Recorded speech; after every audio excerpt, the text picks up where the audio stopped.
ada beberapa ayat. Insya Allah mudah-mudahan cukup ya kita dari ayat 1 sampai ayat yang kelima, karena itu merupakan satu temanya. A'udzubillahi minasyaitonirrajim. Ayat yang pertamanya Alif Lam Mim. Allahu a'lamu bi muradihi bidzalika. Tafsirannya Allah a'lamu lebih tahu bi muradihi dengan maksudnya ayat ini, dan bidzalika dengan ayat Alif Lam Mim. Jadi kalau seperti itu berarti kita serahkan maknanya, karena ini bicara Alif Lam Mim termasuk ayat yang mutasyabihat. Nah, kita nggak akan terlalu bahas panjang. Berarti masuk ayat yang keduanya. Zalikal kitabu la raiba fihi hudal lil muttaqin. Artinya dahulu kitab ini yaitu Al-Quran la raiba, tiada keraguan fihi di dalam Al-Quran ini, udah sebagai petunjuk lil muttaqin bagi orang-orang yang takwa. Diawali dengan kalimat dalika. Dalika itu adalah isim isyarah, kata petunjuk.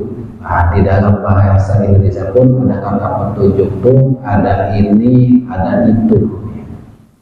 Ini untuk petunjuk yang dekat, itu untuk petunjuk yang jauh.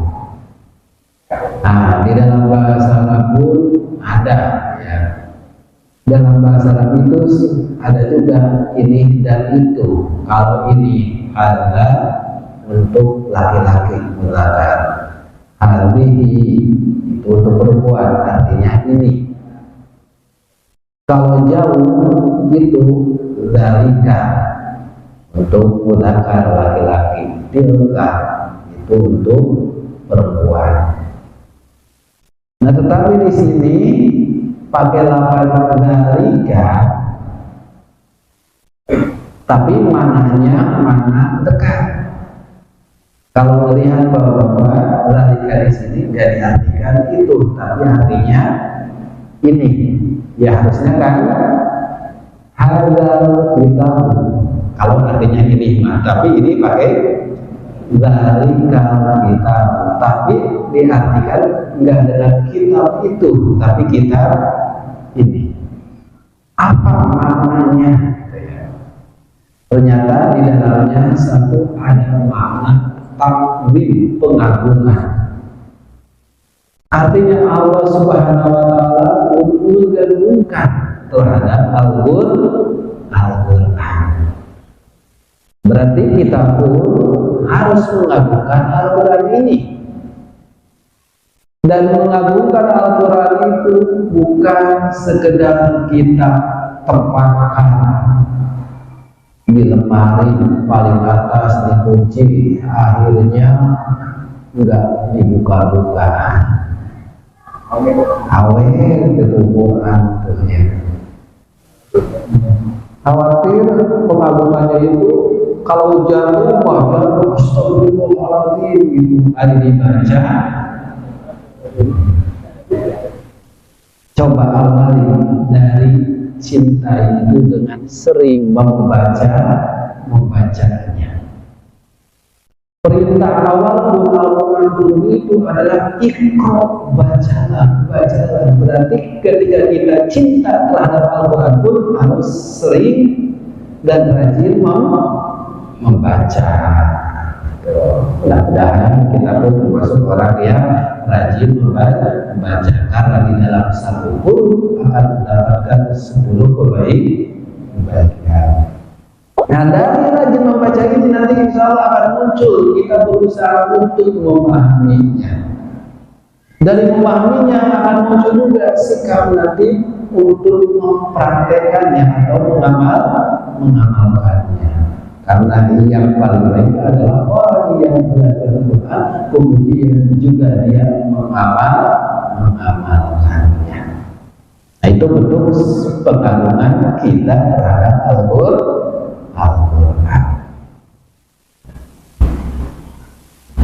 Kemudian la raiba ay la syakka, tidak ada keraguan fihi di dalam Al-Quran. Jadi Al-Quran yang Allah turunkan kepada Nabi Muhammad SAW dengan pelantaran malaikat Jibril itu tidak ada keraguan di dalamnya. Dan kita mau tidak mau harus meyakininya. Apapun khabar, apapun berita yang Allah berikan lewat Al-Quran ini, kita harus benar-benar yakin, satu huruf pun jangan kita tolak. Ketentuan-ketentuan yang ada di dalam Al-Quran pun jangan kita tolak. Aisyirina ila taqwa, yang menjadikan dirinya orang yang takwa. Berarti di sini kita akan bahas tentang orang takwa. Dan definisi takwa sering kita dengar, biimtisali awamiri wajtinabi nawahi, yaitu dengan menjalankan perintah-perintah Allah dan juga sekaligus menjauhi larangannya. Karena dari kriteria seorang mukmin harus meningkat menjadi takwa. Kita mukmin tapi harus sampai muttaqin. Cuma siapa yang takwa? Pembahasannya berarti di sini adalah orang-orang yang takwa. Siapa yang orang takwa? Satu, alladzina yu'minuna bil ghaib. Kalau kita ingin termasuk orang yang takwa dan ujungnya akan mendapatkan kebahagiaan, poin pertama harus beriman terhadap yang gaib. Dengan alladzina yu'minuna pakai fi'il mudhari. Kemudian alladzina isim mausul berlaku ke siapapun. Yu'minuna sekarang ke depan. Berarti di sini orang yang mampu menjaga keimanan, karena kadang iman itu naik turun. Dengan lafaz yu'minuna berarti adalah orang yang menjaga keimanannya. Dan iman yang dicantumkan di sini adalah yang berat, karena definisinya bil ghaib, dengan yang gaib. Nah, seperti apa? Hari kebangkitan, surga, neraka, pahala, malaikat, gaib itu. Tapi ada. Dan lafaz yu'minuna ini, iman itu udah jelas sebagaimana pesan Rasulullah SAW. Iman itu harus sejalan antara hati, lisan, dan perbuatannya.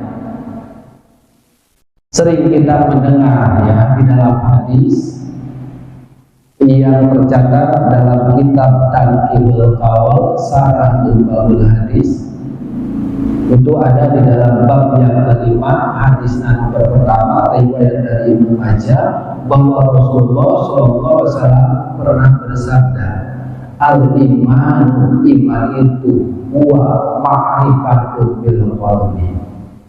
Poin pertama harus benar ma'rifat, mengenal lewat hatinya, dibuktikan dengan lisannya, dan ada dengan perbuatannya. Berarti ketika kita iman terhadap yang gaib pun bukan sekedar yakin di hati, bukan sekedar ada di lisan, tapi secara perbuatan pun harus terbukti. Bapak yakin ketika baca Quran tadi dapat 10 kebaikan? Nah, itu kan baru di lisan sama di hatinya. Benar kan? Itu baru di lisan dan di perbuatannya. Kalau benar-benar kita yakin daripada ngobrol yang gak jelas, lebih baik mana ngobrol apa baca Quran? Hari nyatanya, nah berarti benar gak secara perbuatannya? Dan iman terhadap yang goib, hadza tafsirul libadi sifatil muttaqin. Ini adalah rincian bagi sebagian sifat-sifat yang muttaqin, wa soha li'anna alal awsaf, dan mengkhususkan iman terhadap yang goib ini li'anna karena iman terhadap yang goib alal awsaf, ini sifat yang paling tinggi. Dan mudah-mudahan kita termasuk orang yang bertakwa. Tapi poin pertama, jangan lupa harus iman terhadap yang goib. Kemudian yang keduanya, jadi sifat-sifat yang muttaqin itu adalah satu iman, kedua amal. Dan amal yang paling besar adalah sholat. Kalau amalnya yang dilakukan oleh jiwa kita, badan kita. Karena manusia itu beramal tuh bisa lewat jiwanya, bisa lewat hartanya. Tadi yu'minuna bil ghaib itu iman, kemudian yuqimuna sholat itu amal. Berarti ingin jadi muttaqin tuh imannya dia jaga, amalnya pun harus rajin. Dan di sini kalau diperhatikan ada wawunya, wawu atau wawu penyambung. Ketika wawu atau ma'tuf dan ma'tuf alaih atau kalimat sebelum wawu dan kalimat sesudah wawu itu harus bareng kumpul. Maka makna wawu itu mutlak jam'i, mutlak berkumpul. Jadi nggak bisa iman doang tanpa ada amal, nggak bisa amal saja tanpa ada iman. Jadi iman plus amal soleh, dan amal soleh ini nyontohin Allah Subhanahu Wa Taala dengan amal-amal yang paling besar, yaitu adalah amal yang paling besar lewat jiwa adalah sholat. Wa yuqimuna sholat. Tapi sholatnya pun pakai lafaz yuqimuna. Itu orang yang bukan sekedar melaksanakan, tapi dia harus mampu menegakkan. Karena di sini diuraikan dengan tafsirannya di ayatuna biha, dengan mendatangkan sholat itu bihukukiha, dengan hak-haknya sholat. Jadi haknya sholat harus diperhatikan. Apa haknya sholat? Dohirnya. Jadi kita menegakkan sholat itu, sholat dilihat dohirnya. Apa dohirnya? Kasyuruti wal adabi wal arkani. Secara dohir, sholat perhatikan syaratnya, rukunnya, adabnya, pembatalnya, perhatikan. Itu kalau kita mau menegakkan sholat. Jadi bukan sekedar dilaksanakan saja, tapi perhatikan. Nanti secara batinnya, kalau khusyu'i seperti khusyuk wal ikhlasi, dan ikhlas semata karena Allah. Ketika sholat menghadap kiblat, kondisi normal tuh bukan di kendaraan, bukan di perjalanan menghadap kiblat. Berarti di luar sholat pun Fa'akim wajah kali dini hanifah, hadapkanlah wajah terhadap din yang bersih, yang suci, yaitu din Allah. Berusaha untuk mengikuti Allah, menjalankan perintah Allah, menjauhi apa yang Allah larang. Itu poin yang kedua, ya. Pertama iman, kedua amal. Cuma amal terbagi dua. Satu amal lewat jiwa, nah berikutnya amal lewat harta. Mana amal lewat harta? Wa mimma razaqnahum yunfikun. Uraiannya wa mimma, Di sana asalnya kan wa min ma, kemudian idghamkan. Jadi wa mim, nah berarti di sana ada min. Mana minnya adalah min tab'idiyah. Fihi, di dalamnya hadfu nuni, ngebuang nun. Min tab'idiyati, minnya min tab'idiyah. Apa min tab'idiyah? Min yang artinya sebagian. Dari sebagian yang Allah kasih rizki. Kemudian keluarkanlah. Sementara kita semua pasti nggak dapat rezeki. Terus suka dikeluarkan sebagiannya. Kita bekerja, dapat penghasilan, rezeki bukan? Suka dikeluarkan sebagiannya. Ya. Dan di sini nggak melihat besar dan kecilnya. Ya, nggak melihat besar dan kecilnya. Maka pantas gitu ya, ketika dahulu melihat sejarah bagaimana Ali mengeluarkan cuma 4 dinar, tapi Abdurrahman bin Auf bagaimana ribuan, 200.000, kemudian kudanya berapa, untanya berapa. Tapi Ali radhiyallahu anhu lagi itu seluruhnya totalnya segitu punyanya lagi. Abdurrahman bin Auf segitu banyak pun itu setengahnya. Nah coba kita punya pendapatan penghasilan kecil, coba pikiran di kita tuh. Dan kadang ini kadang kita saja belum cukup, ya kan? Kita belum boro-boro untuk masjid, anaknya bayaran belum kebayang, kita masih kekurangan. Itu mah ada yang curhat, bukan bapak-bapak ya, jangan merasa tersinggung, jangan tersinggung. Nah, alhamdulillah AC kan udah beres ya, tadi di sini mah bagus, ya kan? Bereskan AC-nya. Beres.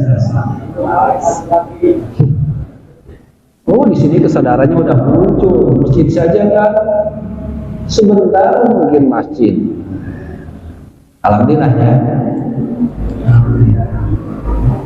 Tapi kan itu terus menerus. Karena apa? Kita dapat rezekinya terus menerus enggak kita pun? Terus menerus. Dan pas kita mengeluarkan itu sebenarnya kita lagi ngasih pinjaman kepada Allah. Ketika kita meminjamkan kepada Allah 1 sak semen, kira-kira Allah akan bayar nggak? Yang namanya Allah dipinjam. Yakin? Yakin ketika mengasih pinjaman ke Allah dibayarnya berlipat-lipat? Nah, sok milihan itu koropak masjid ya 2.000, 5.000, 10.000, sok menikawan ada 2.000 gitu. Kenceng deh. Padahal kita rek dibayar berlipat-lipat.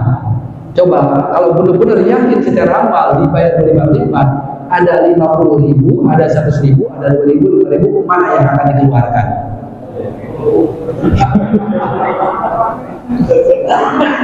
Kan yakin jenah Bapak ingin dilipatkannya yang 2.000 apa yang 100.000?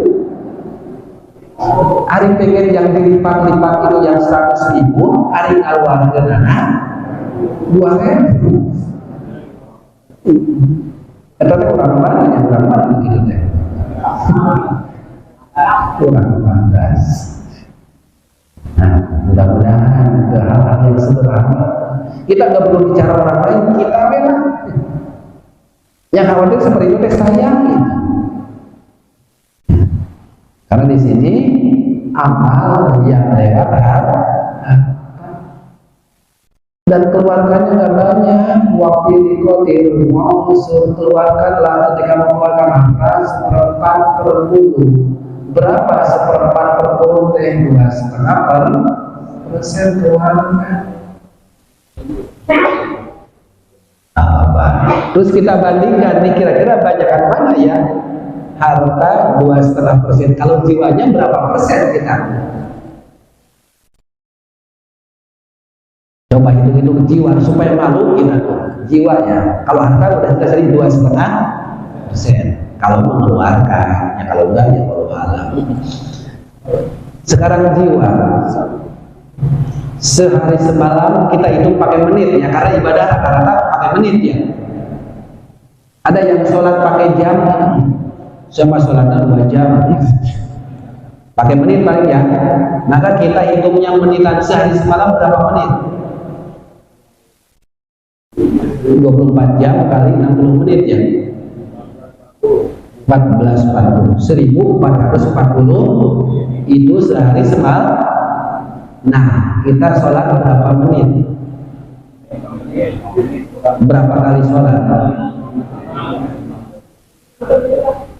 Jadi semuanya taruh 30 menit. 30 menit per 1440 berapa persen?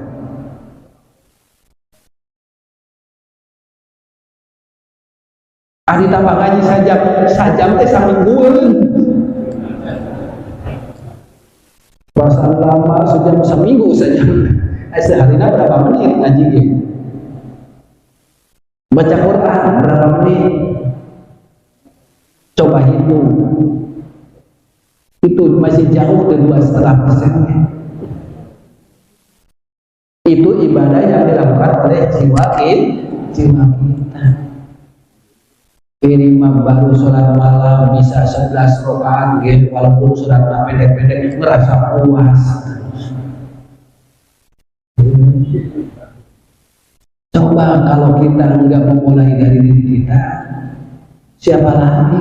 Mulai dari kita, mulai dari keluarga kita, mulai dari sekarang. Zaman itu dulu kita harus malu dengan para sahabat, orang dahulu yang rajin-rajin. Suri teladan kita Rasulullah pun sangat rajin. Kenapa kita umatnya malah bermalas-malasan?